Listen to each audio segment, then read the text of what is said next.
The best part about All-Star Week is we get to chat with so many former Braves and a superstar here, not just when you were playing, but right now, because you are such a great face in the media. It's Peter Moylan, a former pitcher for the Braves. Thanks for joining us on the show. Thank you for having me. This is absolutely incredible. I've been lucky enough to attend the last couple of All-Star games, and this is doing it right for sure. You've been mind blown by everything that you've seen around here, especially the All-Star Village. Yeah. You got a chance to check it out. Tell me what was your favorite part and what it's all about over there. Well, I'm going to go back and check it out because I didn't get to see a lot of it, but just the initial walk in, the amount of stuff that there is for people to do over there is absolutely incredible. The whole mall is completely full of, there's radar guns over there, you can test your speed, there's a bunch of food over there, there's a bunch of appearances, a bunch of guys taking photos, signing autographs, so just a really well done event. And another really great part of All-Star Week, it's not just one event, there are so many events leading up to the All-Star game. You got to be a part of the Futures game as the bullpen coach. What was that like? It was incredible. Honestly, obviously the greatest part was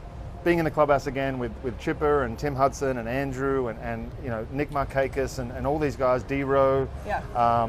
And then seeing these young kids who were, you know, maybe the first time on a big league stadium, playing in front of a huge crowd. You see the energy they get from it.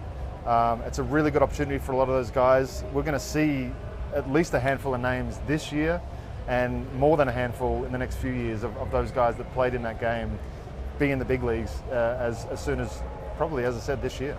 You see guys like Chipper and Andrew a lot, but a guy like Nick Markakis you don't see as often. What's it like to reconnect with some of these former Braves players? Nick is the best. He hasn't changed, never changed. He is just so quiet, so driven. When he does speak, you know you have to listen because it doesn't speak so often. So seeing Nick around again was really, really cool. Obviously he's an all-star, won a few gold gloves. But yeah, having all those legends be in one place. Dale Murphy was on the other team. Yeah. We had Marquise Grissom on the other team. So just all those guys in one place on the field again was really cool to be part of. Let's talk about the current All-Stars for the Braves. There are three of them. Chris Sale, of course, he won't pitch because he's injured right now. And then you have Matt Olson, who is pinch hitting for Ronald Acuna Jr. in the Home Run Derby. And of course, Acuna, who will be starting in the All-Star game. How awesome is it for those three guys to get this opportunity? Well, when we realized that the All-Star game was going to be here this year and that Ronald wasn't going to start the year on the team, I thought the chances of him making the team were pretty slim.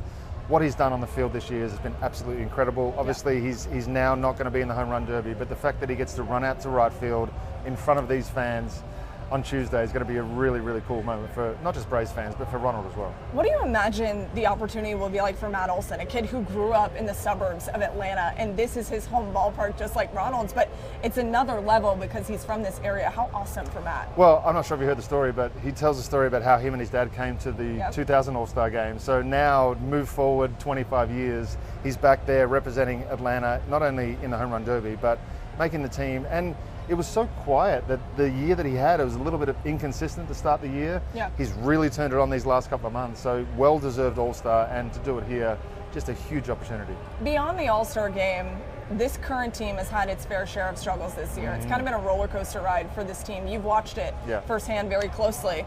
The All-Star break, how much of a difference can that make for a team who not only is struggling, but they have to turn it around if they want to make the wild card? It's going to be a massive reset for these guys.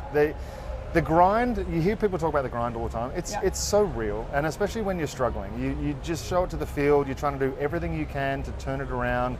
Things haven't gone the way they wanted to, obviously, but with a 4-day break, you can just reset your mind, reset your body. The guys that are playing in the All-Star game have obviously deserved to be there, so they're going to continue their hot-hitting form during the All-Star break. But for those guys that are scuffling, you just take 4 days with the family. It gives you a bit of perspective. You come back, you hit the ground running, and hopefully we can turn this season that's been a little inconsistent, to say the least, into something that, you know, we saw in 21. And very frustrating for those guys because they believe and they know that they're a completely different team. They should be anyway. It's hard because, you know, what was carrying the team was the starting pitching for the longest time, and now you've had injuries to Swelly, injury to Sale, 1 and 2 guys have come off the roster. You can't replace them. So the bullpen have before 2 weeks ago had thrown the least amount of innings of any bullpen in Major League Baseball. So they're rested, ready to go. They've done their job so far. Their job's going to get a little bit harder. We saw the bullpen game yesterday. So for me, I think this can be a real opportunity for those guys to step up, and the disappointment of the start of the season can be turned around really quickly. I was going to say, you're a relief guy. What's your assessment of how the bullpen has done so far? I really like what they've done. You know, Iggy had his struggles as well. I think he's come back really well. Dylan Lee's been incredible. You've got Pierce Johnson coming out all the time. You've got new additions coming in that are pulling their weight as well. That's the hardest thing. When you've got so much changeover, it's hard to get into that team feel. But I think they've done a really good job. Some guys have got their roles, other guys know what their roles are going to be moving forward, and I think that's the most important thing. Last question, bringing it back to the All-Star events here in Atlanta. It's unbelievable our city gets an opportunity to do this really 3 different times. 25 years later, we get the All-Star game.